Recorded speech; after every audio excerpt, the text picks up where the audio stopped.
Good morning class 11th students. इससे पहले वाले जितने भी वीडियो 3 या 4 वीडियो 5 वीडियो हम लोगों ने जो बनाए हैं, स्पेशली वो सब के सब IUPAC से रिलेटेड हैं। आप लोगों इस सब वीडियो को अच्छे से देखना और कंप्लीट IUPAC से रिलेटेड कॉन्सेप्ट को आप लोग समझने का प्रयास करना। अब उसी से के अगले स्टेप में हम लोग आगे बढ़ना चाहेंगे।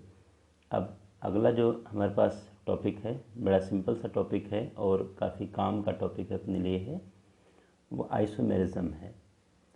आइसोमेरिज्म हम लोग इनको नाम देते हैं। आप लोगों ने 10th क्लास में इसकी डेफिनेशन आप लोगों ने पढ़ी है और आइसोमर्स क्या होते हैं ये हम लोगों ने पढ़ा है। अब उसी को हम लोग आगे कंटिन्यू करेंगे और कंप्लीट इसके टाइप, क्लासिफिकेशन सबका डिस्कशन हम लोग करेंगे। सबसे पहले तो आप यूँ समझिएगा कि आइसोमेरिज्म या आइसोमर्स की जो बिहेवियर है, आइसोमेरिज्म शो करने की जो प्रॉपर्टी है, ये केवल कोवलेंट कंपाउंड में आती है, क्योंकि कोवलेंट कंपाउंड जो होते हैं वो डायरेक्शनल होते हैं। अगर आपसे कोई क्वेश्चन ये कर दे कि व्हाई एनी कंपाउंड, एनी कह सकते हैं कि कंपाउंड एनी फार्मूले से, हम किसी भी फार्मूले से आइसोमर्स कैसे बना सकते हैं, क्यों बना सकते हैं, इसका रीज़न आप लोगों के सामने ड्यू टू मतलब डायरेक्शनल नेचर हम लोग इसको डिस्कस करेंगे। और कोवलेंट बॉन्ड आप समझना कि डायरेक्शनल होते हैं, आयनिक बॉन्ड नॉन डायरेक्शनल होते हैं, इसलिए कभी भी आयनिक कंपाउंड में आइसोमर्स नहीं बनते। कोवलेंट कंपाउंड ही आइसोमेरिज्म शो कर सकते हैं डायरेक्शनल नेचर की वजह से। तो अगर हम आइसोमर्स की बात करें तो आप लोगों ने पहले से ही पढ़ा है कि 2 or more compounds having the same molecular formula but different physical and chemical property are called isomers. अब वो जो डायरेक्शनल नेचर होने के नाते जो उनके एटम का अरेंजमेंट होता है वो बिल्कुल अलग अलग होता है, उससे उनका फिजिकल और केमिकल नेचर चेंज होता है, लेकिन मॉलिक्यूलर फार्मूला तो वही रहता है। तो ऐसे कह सकते हो कि 2 और मोर कंपाउंड्स के लिए हम आइसोमर्स यूज़ करते हैं, आइसोमर्स टर्म हम यूज़ करते हैं। The phenomena of existence of 2 or more compounds possessing the same molecular formula but different property is called isomerism।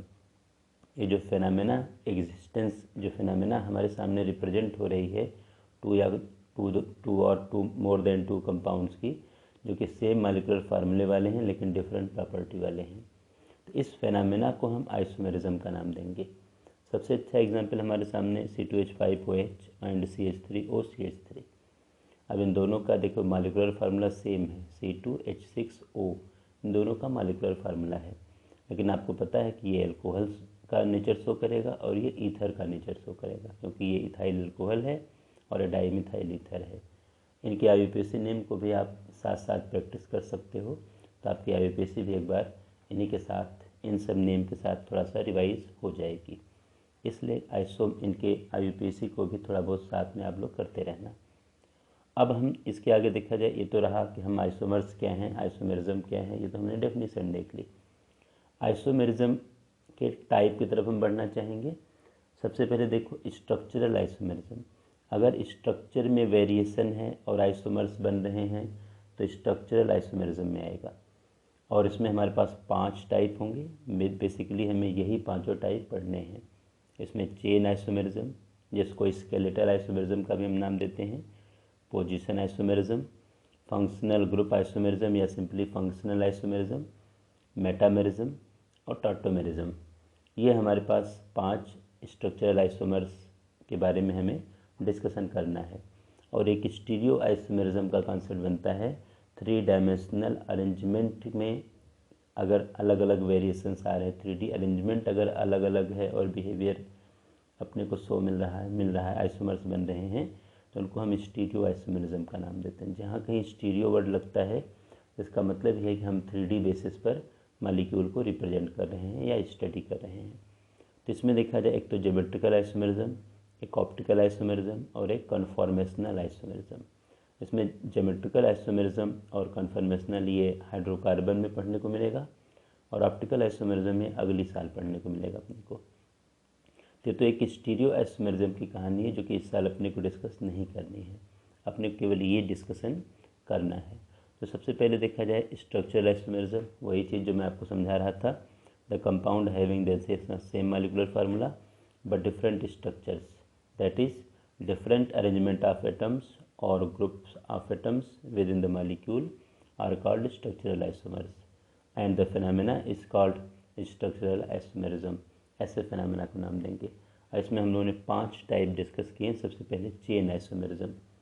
सबसे पहले देखना, चेन आइसोमेरिज्म का एक और नाम है स्केलेटल आइसोमेरिज्म। जो इनका नाम है, मतलब कह सकते हो कि स्ट्रक्चर में वहीं पर डिफरेंस है, कार्बन की चेन में डिफरेंस है, इसलिए यहाँ पर चेन आइसोमर्स बनेंगे। The compound having same molecular formula but different arrangement of carbon chain, यहाँ पर देखा जाए ये line, within the molecule are called chain isomers और skeletal isomers and the phenomena is termed as chain isomerism. मेरे कहने का मतलब सिंपली यही है कि जो यहाँ पर नाम है वहीं उसी पार्ट में हमें डिफरेंस नज़र आएगा, उसी पार्ट में डिफरेंस होगा। अब यहाँ पर कार्बन के अरेंजमेंट में डिफरेंस है, इससे हम चेन आइसोमर्स या स्केलेटल आइसोमर्स का हम लोग यहाँ पर नाम इसको देंगे। एग्जाम्पल की तरफ हम लोग बढ़ना चाहेंगे चेन आइसोमरिज्म का। आप लोग थोड़ा ध्यान से समझना इसको। यहाँ पर देखो हमने ले रखा है ब्यूटेन, पेंटेन, हेक्सेन। 3 कार्बन तक कोई आइसोमर्स नहीं बनेंगे, नॉर्मल कह सकते हो एल्केन में। 4 कार्बन से हमारा ये बनने लगेगा। जैसे देखिए सबसे पहले हम लेते हैं ब्यूटेन को, 4 कार्बन है, तो यहाँ पर देखा जाए C4 और H यहाँ पर 10, क्योंकि CnH10+2 फार्मूले से आप ब्यूटेन का ये रिलेशन बना सकते हो। इसमें देखो एक आइसोमर्स तो हमारे सामने ये बन जाएगा CH3 CH2 CH2 and CH3। एक आइसोमर्स हमारे सामने ये बन जाएगा। और दूसरा जो आइसोमर्स इसमें बनेगा, ये देखा जाए नॉर्मल ब्यूटेन है, 1 2 3 4 नॉर्मल ब्यूटेन आएगा, स्ट्रेट लाइन में है। और एक आइसोमर्स इसमें एक कार्बन का डिफरेंस आ जाए, एक चेन आ जाए, ये देखा जाए, ये आ जाएगी, ये 2 मिथाइल प्रोपेन, या इसको हम आइसोब्यूटेन का भी नाम दे सकते हैं। तो एक तो हमारे सामने नॉर्मल ब्यूटेन और एक देखा जाए आइसोब्यूटेन। C4H10 से हमारे पास ये देखा जाए कि 2 आइसोमर्स मिलेंगे। अगर हम इसी तरह से बी वाले पर आएँ, पेंटेन पर, तो C5H12, इनकी बात हम लोग करेंगे। अब इसमें देखो हमारे पास 3 आइसोमर्स बनते हैं। एक तो हमारे पास स्ट्रेट चेन वाला बनता है CH3 CH2 CH2 CH2 CH3, एक तो ये बनता है 1 2 3 4 5, ये देखिए नॉर्मल पेंटेन है। अब एपीसी नेम भी आप साथ साथ कर सकते हो।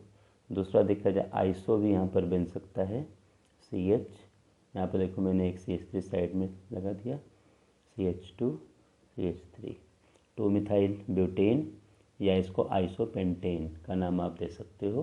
कार्बन नंबर 2 पर एक मिथाइल साइड में है।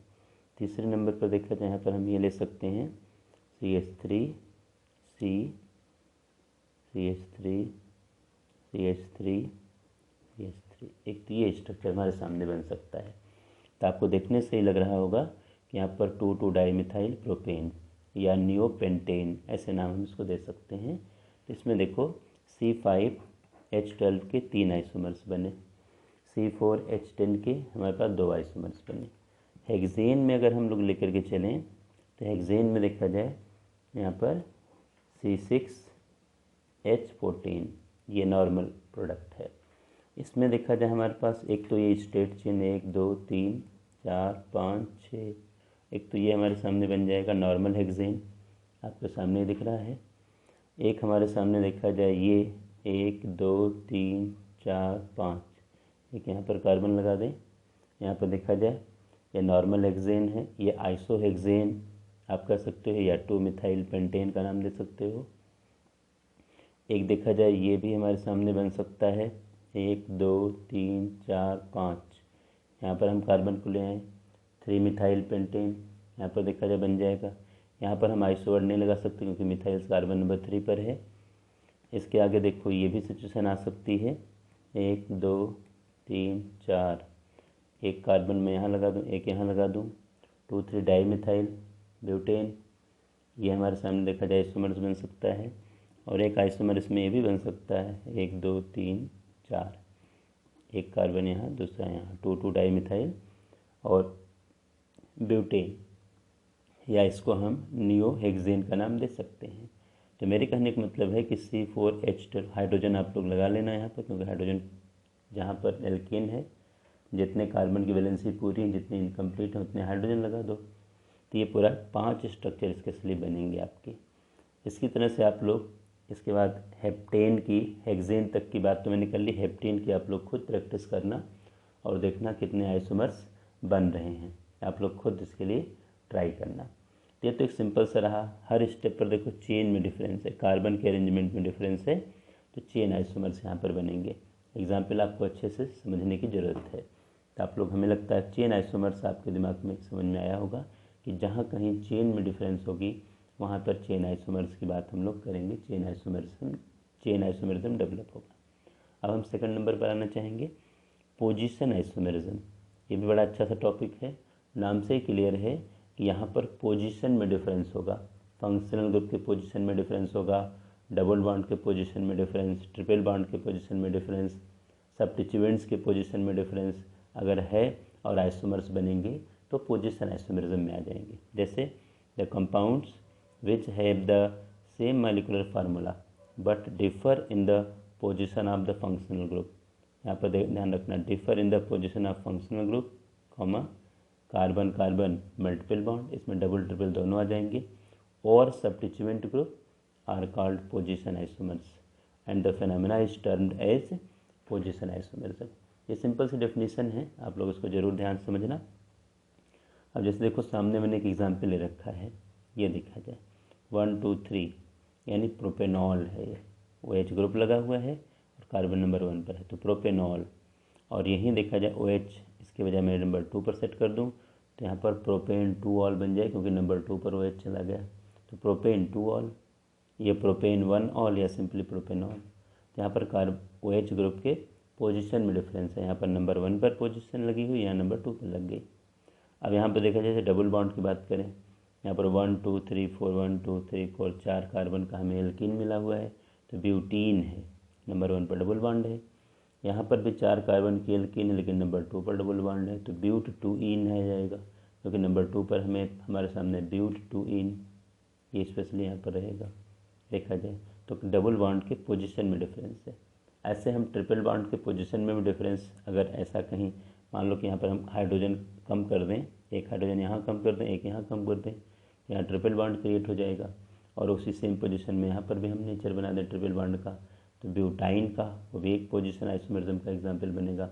मतलब फंक्शनल ग्रुप का पोजीशन, डबल बॉन्ड की पोजीशन, ट्रिपल बॉन्ड की पोजीशन में अगर डिफरेंस है तो पोजीशन आइसोमर्स यहाँ पर बनेंगे। अब जैसे C4 C6H4Cl2, इसमें 3 आइसोमर्स आर्थो मेटा पैरा वाले बनेंगे, जैसा कि IUPAC में आपको बता चुका हूँ कि 1 2 पोजीशन पर अगर ग्रुप आएगा तो आर्थो, 1 3 पर आएगा तो मेटा, 1 4 पर आएगा तो पैरा। ये पोजीशन आइसोमर्स देखा जाए हैं, क्योंकि यहाँ पर पोजीशन में डिफरेंस है, सब्स्टिट्यूएंट के पोजीशन में डिफरेंस है। ऐसे ये एग्जाम्पल भी हमारे सामने बड़ा अच्छा सा है। यहाँ पर देखा जाए 1 2 3 4 5, यहाँ पर पेंटेन 2 ओन है, यहाँ पर 5 कार्बन के लिए अपने पेंट लगा दिया, और AN सिंगल बॉन्ड है, और 2 नंबर पर हमारा CO ग्रुप लगा है और ONE, और यहाँ पर 1 2 3 4 5 नंबर 3 पर पहुँच गया ये ग्रुप, PENT AN और 3 ओन। तो ये देखा जाए यहाँ पर pentane 2 own, pentane 3 own, CO group के पोजीशन में डिफरेंस है। तो जब कहीं ऐसा कुछ है हमारे सामने कि हमारा फंक्शनल ग्रुप का पोजीशन, डबल बॉन्ड के पोजीशन, ट्रिपल बॉन्ड के पोजीशन, सब्स्टिट्यूएंट के पोजीशन में डिफरेंस हो और आइसोमर्स बने, तो इनको हम पोजीशन आइसोमरिज्म का नाम देंगे। हमें लगता है आप लोगों को पोजीशन आइसोमरिज्म समझ में आई होगी। अब इसके आगे हम लोग अगले टॉपिक की तरफ मूव करते हैं। अब अगली आइसोमरिज्म देखा जाए, ये फंक्शनल ग्रुप आइसोमरिज्म है। अब आपको मैंने कहा कि जो नाम दिया गया है डिफरेंस वहीं पर है। फंक्शनल ग्रुप आइसोमरिज्म से क्या हम समझ पा रहे हैं कि फंक्शनल ग्रुप में डिफरेंस होगा और आइसोमर्स बनेंगे, तो उनको हम फंक्शनल ग्रुप आइसोमरिज्म में ले जाएंगे या सिंपली फंक्शनल आइसोमरिज्म में कंसिडर करेंगे। डेफिनेशन को जरा देखते हैं। The compound having the same molecular formula but different functional groups in the molecule are called functional group isomers, and this phenomena is termed as functional group isomerism। इसको हम लोग नाम देंगे। अब जैसे देखा जाए अल्कोहल और ईथर ये फंक्शनल आइसोमर्स हैं, ये फंक्शनल ग्रुप आइसोमर्स बनाएंगे। कैसे? अभी आपके सामने एग्जांपल लिया गया था, देखिए CH3 CH2OH का, ये देखा जाए इथेनॉल था और इसी से हम लोग इसी फार्मूले के थ्रू एक हमने ईथर को भी रिप्रेजेंट कर दिया था। सबसे पहले इसी की डेफिनेशन इसी का देखा जाए हमने एग्जाम्पल लिया था। अब ये अल्कोहल है और ये ईथर है। अब कार्बन का नंबर हम एक एक करके बढ़ा दें तो अगला आइसोमर्स हमारे सामने आ जाएगा। अगर हम ले लें CH3 CH2 CH2OH और इसी के रिस्पेक्ट में ईथर बना दें CH3 CH2O CH3। अब दोनों का फार्मूला देखो सेम है, लेकिन ये अल्कोहल है और ये ईथर है। अगला कार्बन अगर बढ़ा दें दोनों में तो फिर अगला हमारा पार्ट बन जाएगा CH3 CH2 CH2 CH2OH। ये देखा जाए ब्यूटेन ब्यूटेनॉल बन जाएगा और यहाँ पर ईथर को भी हम ले सकते हैं CH3 CH2O CH2 CH3। ये देखा जाए यहाँ पर हमारा ये अल्कोहल है और ये ईथर है। तो एक तो देखा जाए ये हमारा बन जाएगा, दूसरा देखो ये, तीसरा ये। जैसे अल्कोहल और ईथर में हम ऐसे CH2 का चेंज करते जाएं और अगला आइसोमर्स हमारा मिलता जाएगा। मतलब अल्कोहल और ईथर ये आपस में फंक्शनल आइसोमर्स हैं। आप लोग इसको थोड़ा ध्यान से समझना। एल्डिहाइड और कीटोन भी फंक्शनल आइसोमर्स हैं। जैसे अगर हम मान लिया जाए कि एक एल्डिहाइड लेकर के चलें 3 कार्बन का CH3 CH2 CHO, और अगर हम कीटोन बना दें CH3CO CH3। अब इन दोनों का फार्मूला सेम है, बस डिफरेंस यहाँ पर एल्डिहाइडिक ग्रुप है, यहाँ पर कीटोनिक ग्रुप है। अब CH2 का फिर से अगला मेंबर ले लें इनका, तो अगला हमारे पास एग्जाम्पल आ जाएगा CH3 CH2 CHO। ये ब्यूटेनल हो गया और ईथर को एक कीटोन बनाएंगे तो CH3CO CH2 CH3। ये देखा जाए ब्यूटेन 2 तो ये भी देखा जाए हमारा स्ट्रक्चर बन जाए। इसका अगला अगर केस लेना चाहो तो CH2 और चेंज कर लो, CH3 CH2 CHO। यहाँ पर पेंटेनल बन गया, 1 2 3 4 5 पेंटेनल बन गया। और यहाँ पर CH3 CO CH2 CH3 pentane 2 बन गया। यहाँ पर पेंटेन 2 और पेंटेन 3 दोनों बन सकते हैं, लेकिन इसके कंपेयर में दोनों फंक्शनल आइसोमर्स ही होंगे, क्योंकि यहाँ पर एल्डिहाइडिक ग्रुप और यहाँ पर कीटोनिक ग्रुप। ऐसे देखो कार्बोक्सिलिक एसिड एंड ईस्टर ये भी फंक्शनल आइसोमर्स हैं। अगर हम CH3 COOH लें और अगर हम HCOO CH3 लें, ये दोनों, ये ईस्टर है और ये एसिड है, ये इथेनोइक एसिड है और ये मिथाइल मेथेनोएट है। इसका स्ट्रक्चर बना के आप लोग देख लेना, इससे अलग है। आप ये मत समझना किसी को हमने उल्टे फार्म में लिख रखा है। ये देखा जाए HCOO CH3 मिथाइल मेथेनोएट, और इसका स्ट्रक्चर देखो ये बनेगा CH3CO और OH, ये बनेगा। डिफरेंस है, कहने का मतलब मेरा ये है। तो ये एसिड है और ये ईस्टर है, दोनों फंक्शनल आइसोमर्स हैं। और एग्जांपल हम लेना चाहें, इसका अगला मेंबर ले लें CH3 CH2 COOH। तो ईस्टर को भी हम ले सकते हैं CH3 COO CH3, ये ले सकते हैं। ये प्रोपेनोइक एसिड है और ये यहाँ पर देखा जाए मिथाइल इथेनोएट है, 2 कार्बन का पार्ट आ जाएगा। अगला केस अगर लेना चाहें इसका CH3 CH2 COOH butanoic acid ले लें, और ईस्टर अगर हम बनाना चाहें CH3 CH2 COO CH3 ले सकते हैं, या हम इसको इधर भी ला सकते हैं। तो भी तो मिथाइल प्रोपेनोएट है ये, और अगर ये एक CH2 इधर ले आएंगे तो फिर इथाइल इथेनोएट आ जाएगा। लेकिन मेरे कहने का मतलब क्या है कि इस तरह से अपने को ध्यान में रखना कि अल्कोहल और ईथर फंक्शनल आइसोमर्स हैं, aldehyde and ketone functional isomers हैं, कार्बोक्सिलिक एसिड और ईस्टर फंक्शनल आइसोमर्स हैं। हमें लगता है आप लोगों को समझ में ये चीज़ आई होगी। अब हम अपने 4th आइसोमर्स की तरफ बढ़ते हैं, metamerism. The compounds having same molecular formula but different number of carbon atoms और एल्काइल ग्रुप, ध्यान देना, on either side of the functional group are called metamers and this phenomena is called metamerism. मतलब हमारा जो functional group है उसके दोनों side में जो एल्काइल ग्रुप अटैच होंगे उस एल्काइल ग्रुप में डिफरेंस आएगा, तो इनको हम मेटामेरिज्म का नाम देंगे, मेटामर्स बनेंगे। जैसे देखा जाए ये इस साइड में देखा जाए ये हमारा फंक्शनल ग्रुप ईथर है, इधर देखो C2H5 हमारा ग्रुप लगा हुआ है, यहाँ पर भी देखो हमारा C2H5 ग्रुप लगा हुआ है। अब इसी के रिस्पेक्ट में यहाँ देखो यहाँ CH3 ग्रुप लगा हुआ है और यहाँ C3H7 ग्रुप लगा हुआ है। तो अब ये भी ईथर है, ये भी ईथर है। अब इसमें डिफरेंस देखो कहाँ पर आ गया कि ऑक्सीजन के दोनों साइड में जो एल्काइल ग्रुप लिंक कर रहे हैं उस एल्काइल ग्रुप में डिफरेंस है। देखा जाए यहाँ पर 2 कार्बन का एल्काइल ग्रुप, 2 कार्बन का, यहाँ 1 कार्बन का एल्काइल ग्रुप, 3 कार्बन का एल्काइल ग्रुप। तो ऐसे जो पेयर हमारे सामने आएंगे ये मेटामेर्स होंगे और ये फेनोमेना मेटामेरिज्म होगी। इसी तरह से इसमें देखो यहाँ पर हमारे सामने C2H5 और यहाँ पर भी C2H5 CO ketone function group है और दोनों साइड में C2H5 एल्काइल ग्रुप लगा हुआ है। यहाँ पर भी वही सेम है, यहाँ CH3 है, यहाँ C3H7 है और कीटोन हमारा फंक्शनल ग्रुप है। यहाँ पर अगर हम फंक्शनल ग्रुप के पोजीशन को देखें तो पोजीशन आइसोमर्स बनेंगे, लेकिन अगर फंक्शनल ग्रुप से अटैच एल्काइल ग्रुप को देखें तो यहाँ पर मेटामर्स हमारे सामने आएंगे। जैसे यहाँ पर नंबर 3 पोजीशन पर CO है, यहाँ नंबर 2 पर है, तो पोजीशन आइसोमर, यहाँ पर एक पोजीशन आइसोमर्स भी है, साथ में फंक्शनल ग्रुप से अटैच जो एल्काइल ग्रुप है उसके कार्बन के नंबर में जो चेंजेस हैं इस वजह से यहाँ पर देखा जाए ये मेटामर्स भी है। आप लोग इसको थोड़ा सा ध्यान से समझना। एक एग्जांपल देखो और मैंने लिया है, ये सेकेंडरी एमीन है, ये देखो NH के इस साइड में C2H5, इधर भी C2H5 और यहाँ पर देखो CH3 और यहाँ पर C3H7। तो एल्काइल ग्रुप में डिफरेंस है, तो ऐसे केस में हम इसको मेटामर्स का नाम देंगे।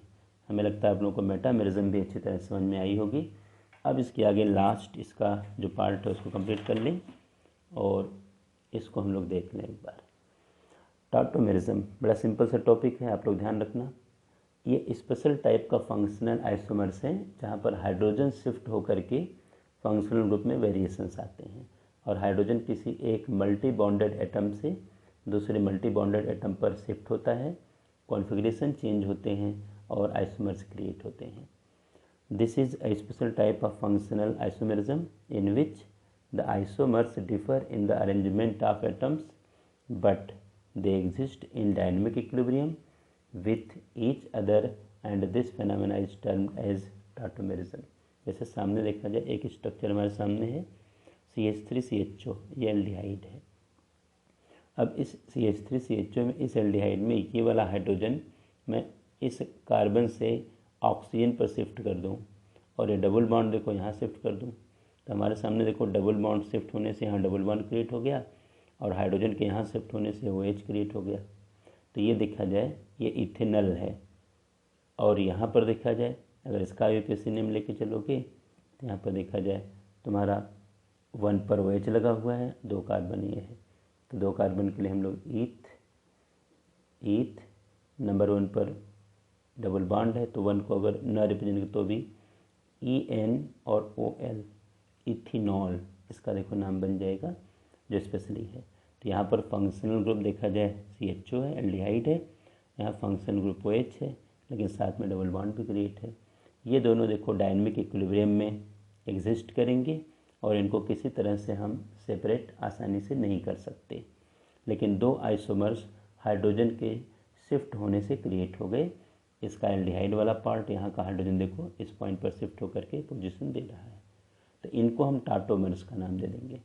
ऐसे देखो यहाँ पर भी वही CH3CO CH3 ये प्रोपेनोन है और एक हाइड्रोजन CH3 से चाहे इस CH3 या इस CH3 से इस ऑक्सीजन पर शिफ्ट कर दो और बॉन्ड उधर शिफ्ट कर दो। मान लो एक हाइड्रोजन मैंने यहाँ शिफ्ट कर दिया, इसको मैंने OH बना दिया और ये देखा जाए बॉन्ड जो यहाँ डबल बॉन्ड था यहाँ पर डबल बॉन्ड क्रिएट हो गया। तो इस वाले केस में देखो ये प्रोपेनोन है और यहाँ पर देखा जाए 1 2, अगर यहाँ पर हम देखें 1 2 3 की पोजीशन आएगी तो प्रो 1 पर हमारा डबल बॉन्ड है तो 1 को रिप्रेजेंट करें चाहे ना करें, लेकिन EN और टू ऑल, ये इसका नाम बन जाएगा।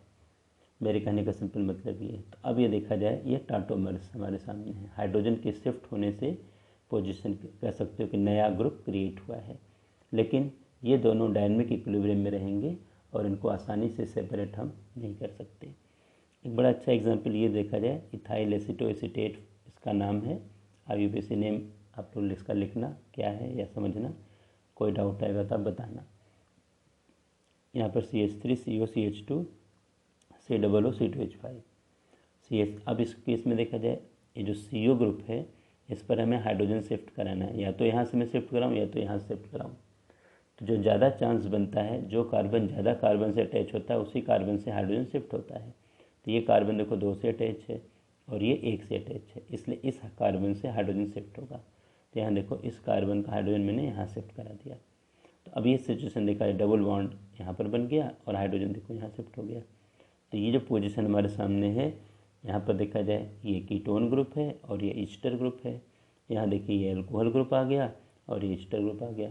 तो कीटोन और अल्कोहल में देखा जाए यहाँ पर ग्रुप में ग्रुप अलग अलग बन गए। तो एक तरह से फंक्शनल आइसोमर्स ही बने, लेकिन हाइड्रोजन के शिफ्ट होने के साथ क्रिएट हुए हैं। इस तरह से इसको चूँकि CO ग्रुप है इसलिए कीटो फॉर्म नाम देंगे, और यहाँ डबल बॉन्ड और OH लगा हुआ इसलिए EN डबल बॉन्ड के लिए, OL इस OH ग्रुप के लिए, तो इनॉल फॉर्म हम नाम देते हैं। ये भी अपने आपस में डायनामिक इक्विलिब्रियम स्टेज में एग्जिस्ट करेंगे और इनको भी हम सेपरेट आसानी से नहीं कर सकते। इतना ज़रूर हो सकता है कि जो इसमें ज़्यादा स्टेबल होगा उसका परसेंटेज इक्विलिब्रियम में ज़्यादा होगा, जो कम होगा स्टेबल उसका परसेंटेज इक्विलिब्रियम में कम होगा। इतना डिफरेंस आ सकता है। अब अपना आइसोमर्स के पूरे कह सकते हो 5 जो टाइप थे वो हमने डिस्कस कर लिए। हमें लगता है कि आप लोगों को आइसोमरिज्म समझ में भी आई होगी।